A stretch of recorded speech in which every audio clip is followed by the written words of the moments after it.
Hello everyone, I'm Chonglao Sharon, a Year 1 student of City University of Hong Kong and studying at School of Creative Media. This digital story will include 3 parts. For the first part, this will be the description on what I have done for the independence learning. For part 2, there will be a reflection and some self-assessment about my performances. And the last part, part 3, will be the conclusion. I have done 10 hours of independent learning, which there are totally 8 different exercises. They all cover few aspects. They are reading, listening, writing, and speaking. Let me introduce the 8 activities that I have done. Number 1. Online listening for learning speaking skill. Number 2. Online listening to news and some conversation about daily hot topics. Number 3. Do comprehension exercises. Number 4.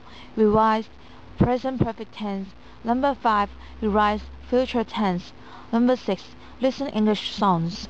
And number 7. Watch film. Lastly, number 8. Have a casual discussion with classmates from mainland. You may discover that more of the exercises that I have done are mainly focused on reading and listening, and I think they are very important for spoken English. And because those materials are convenient to find from the internet. For example, I can read news, checking online dictionary, also checking the pronunciation, doing online exercises, listen to sound files such as songs, and watching music videos, etc. That I can do all that from the internet. In fact, I have told you what major resources that I have used during independent learning, and that is Internet. Internet is accessible everywhere if I can get a computer. I can find diversified and various updated information and learning materials from it. The most importantly, I think with Internet, I can learn independently if I can get computers.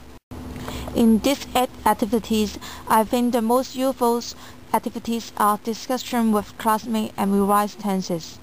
For discussion with classmates, I think it is the most practical.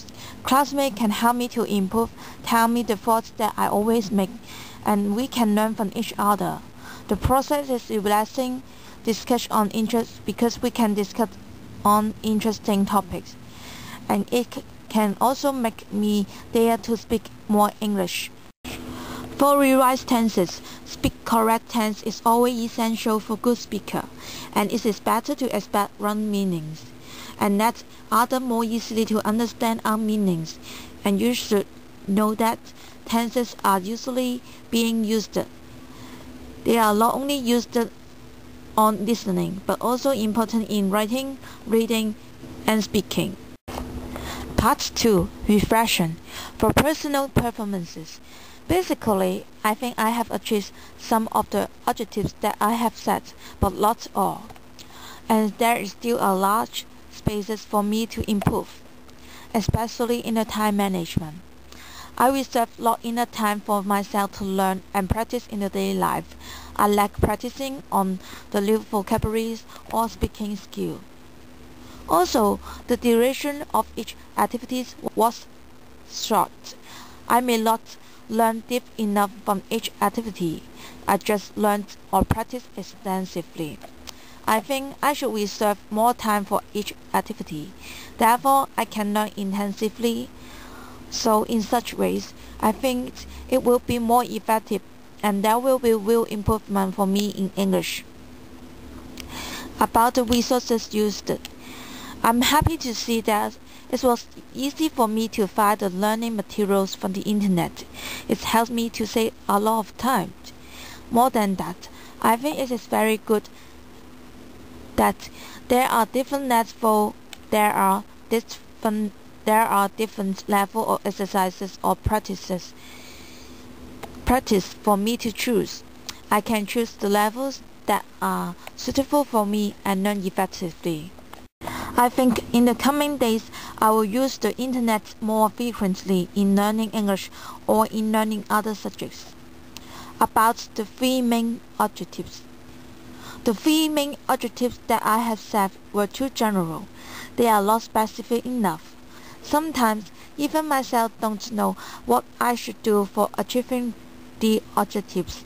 Yes, I think they are really great and essential for learning, but it is quite confused to set the related exercises or activities. I think for the next time, I should set the objectives in more specific ways. Maybe I can set them in the aspect of reading, listening, writing, and speaking, etc. Therefore, it will be easier for me to choose related and particular activities and exercises. Part 3. Conclusion. I think I have experienced and realized a lot of things from the whole process of independent learning. I find that there are lots of opportunities and materials provided around me for me to learn English. Having a casual discussion with classmates can be a process of learning. I can learn a lot of speaking skills from them. A free post distributed at the exit of NTR station is a great learning material. It teaches me a lot of new vocabularies or sentence patterns. If I can be more initiated to catch the chances of learning, I think my English will be better. Also, I think the whole process of independent learning is very relaxing. I can choose what activities as I like and think they are suitable for me. They are all elective and diversified. This way of learning compares with the traditional way of learning, which there are fixed syllabus and materials for students follow to learn and forced to learn. I think former may be more suitable for me because I can't endure pressure. Pressure makes me feel stressed. This may affect my learning process.